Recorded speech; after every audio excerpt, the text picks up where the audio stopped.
चलो देखो भैया, हम लोगों ने इंटर न्यूक्लियर एक्सिस एक्स माना था ना, क्या माना भाई?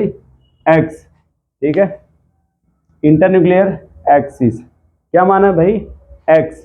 ठीक है, अब देखो, अब मान लो कि अगर ये एस है, ठीक, ये वाई और ये जेड, ठीक, यहाँ जो ऑर्बिटल है वो दूसरा एक्सिस है। अगर ये पी वाई है तो पूछ रहा है कि यहाँ ओवरलैपिंग होगा क्या? अगर ट्राई करोगे ओवरलैपिंग, देखो इस तरह से कुछ इस टाइप का ओवरलैपिंग होगा, जिसको कहते हैं जीरो ओवरलैपिंग, यानी यहाँ ओवरलैपिंग नहीं होता। लोग कहते हैं क्यों?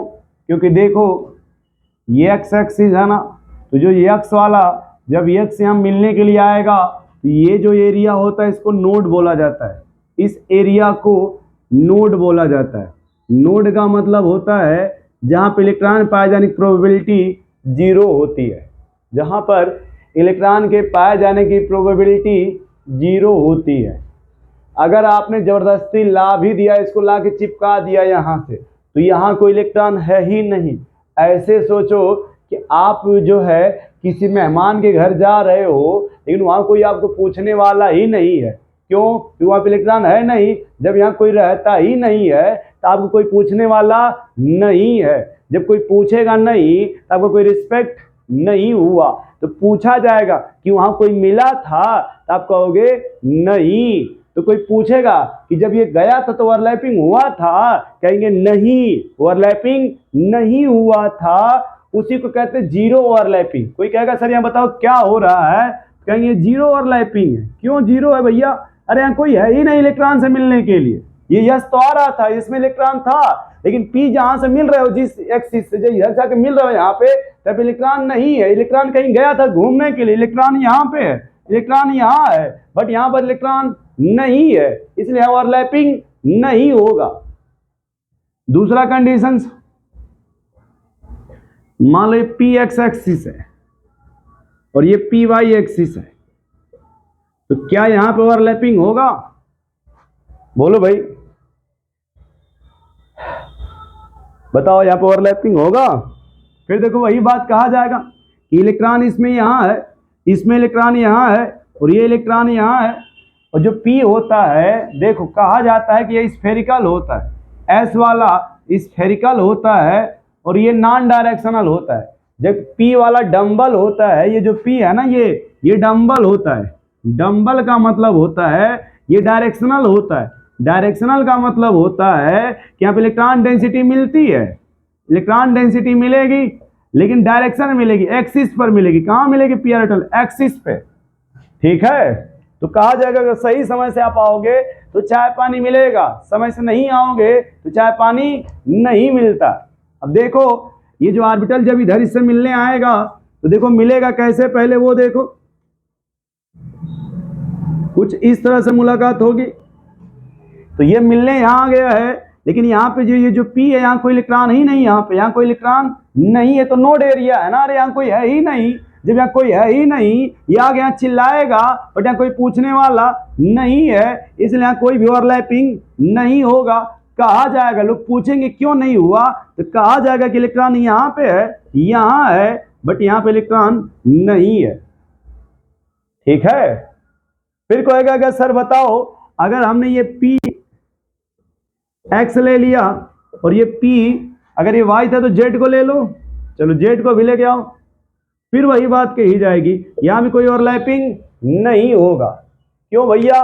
क्योंकि एक्सिस अपोजिट है ना, एक दूसरे के परपेंडिकुलर है ना, तो कभी भी ओवरलैपिंग नहीं होगा। ठीक है, तो इसका आंसर क्या लिखा जाएगा? तीनों का आंसर। ठीक है, डायग्राम बना लो, फिर मैं इन तीनों का आंसर लिख रहा हूं, देखो क्या होगा। तो ये तो समझ गए ना कि ओवरलैपिंग तीनों में नहीं होगा। मान लो अगर तुम यस लिए हो, अगर यहाँ पी वाई की जगह पी जेड ले लेते तभी भी ओवरलैपिंग नहीं होता। लिखना, नोट लिखो, no overlapping possible, no overlapping possible because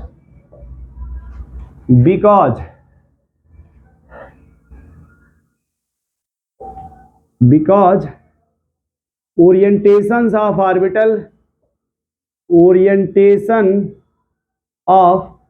orbital is perpendicular to each other। जो इलेक्ट्रॉन की ओरिएंटेशंस का मतलब इलेक्ट्रॉन डेंसिटी, ओरिएंटेशंस का मतलब होता है इलेक्ट्रॉन डेंसिटी। तो इलेक्ट्रॉन डेंसिटी का मतलब है तुम किसी से मिलने जा रहे हो और कोई तुम इधर से जब आ रहे हो, कोई मुंह फुला के इधर बैठ जाए तुमसे मुंह फुला के, जब कोई मुंह फुला के बैठ गया तो तुमसे नहीं ना मिला वो, तो भाई इलेक्ट्रॉन मिलने के लिए आ रहा है, यहाँ पे इलेक्ट्रॉन ही नहीं है। जब इलेक्ट्रॉन नहीं है तो ओवरलैपिंग नहीं होगा। तो लिखा जाएगा ओवरलैपिंग कब होगा भैया, ओवरलैपिंग कब होगा, लिखेंगे overlapping is possible when internuclear x या व्हेन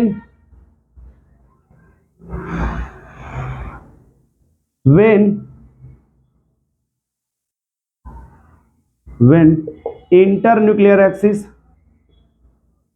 इंटरन्यूक्लियर चाहे से कह दिए possible when same spin same directions या पैरेलल, सेम हो या क्या हो, पैरेलल डायरेक्शंस हो। सेम का मतलब या तो ऐसे हेड ऑन हेड इस तरह से हो या पैरेलल मतलब ऐसे हो, तभी ओवरलैपिंग होगा।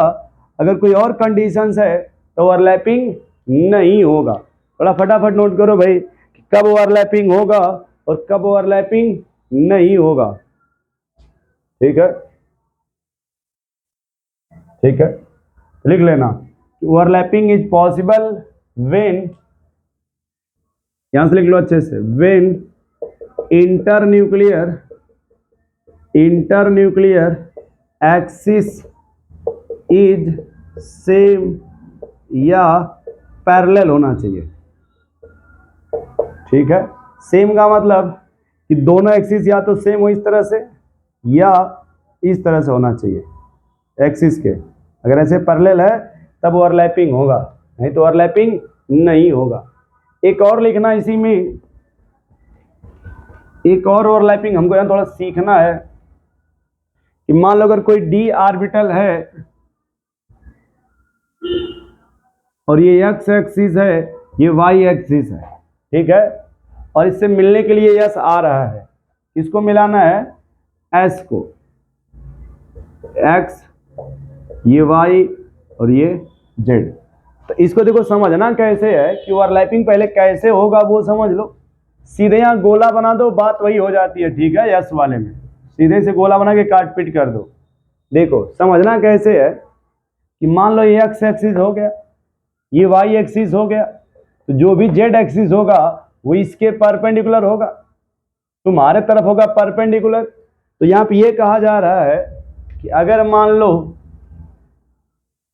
जेड एक्सिस परपेंडिकुलर होगा, ठीक है, तो जब यस जाएगा मिलने तो कहीं यहीं पे मिलेगा सेंटर में, यही कहीं मिलेगा ना। ये समझना कैसे कि मान लो ये एस एक्सिस मान लो, ये जेड यहां से परपेंडिकुलर है, ये जेड ऐसे परपेंडिकुलर है, तो ये मिलने जाकर तो ऐसे ही मिलेगा ना। देखो ऐसे ही मिलेगा ना जेड के पास, ऐसे ही। तो जब यहाँ पे जाके इसे मिलेगा ये यस वाला, तो यहाँ मिलेगा तो मान के चलो ऐसे बनेगा। तो यहाँ पे ये कहा जाएगा कि ये जो बीच वाला एरिया है ये नोडल एरिया है। इस बीच वाले एरिया में इलेक्ट्रॉन ही नहीं होता। जब इलेक्ट्रॉन ही नहीं होगा ये कभी भी ओवरलैपिंग नहीं होगा, ये कभी भी ओवरलैपिंग नहीं होता। ठीक है, ये कभी भी ओवरलैपिंग नहीं होता। हेडिंग लिखना आप डेल्टा बॉन्ड, हेडिंग क्या लिखो आप, डेल्टा बॉन्ड लिखो भाई, डेल्टा बॉन्ड। देखो डेल्टा बॉन्ड कब होता है, जब 4 लोब इन्वॉल्व होते हैं। 4 का मतलब ये जब चारों इन्वॉल्व होंगे तब जाके डेल्टा बॉन्ड का फॉर्मेशन होता है।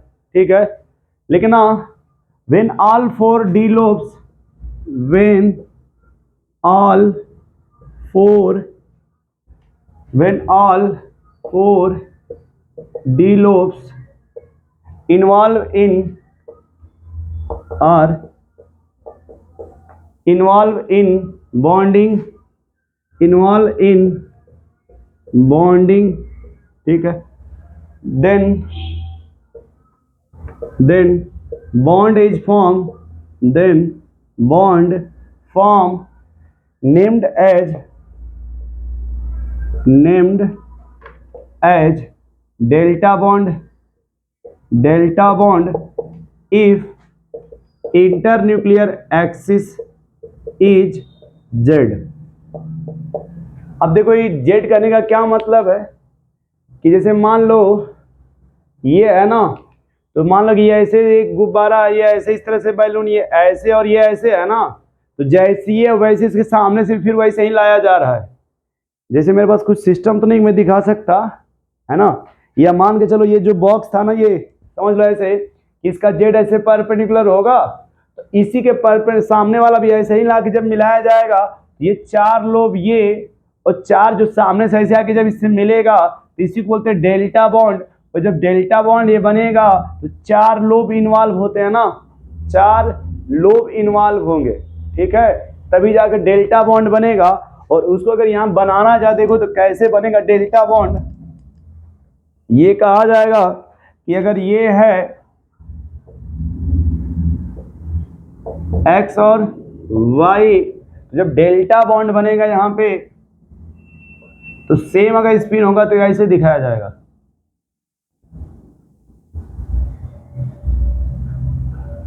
सेम स्पिन होगा तो ऐसे दिखाया जाएगा, ठीक है। इसी को कहा जाता है डेल्टा बॉन्ड। इसी को क्या कहा जाता है भाई, डेल्टा बॉन्ड। एक नोट लिखना, देख लो भाई, all D orbital can form delta bond, all D orbital can form delta bond except dz square, dz square. क्यों? क्योंकि जो dz स्क्वायर होता है इसमें दो ही लोब होते हैं ना, और डेल्टा बॉन्ड तभी बनता है जब चार लोब ओवरलैपिंग करें। जैसे चार लोब है ना, मान के चलो, और चार इधर से इसे सामने से जा रहा हो, जब आमने सामने जाएगा इसको बोलते हैं डेल्टा बॉन्डिंग।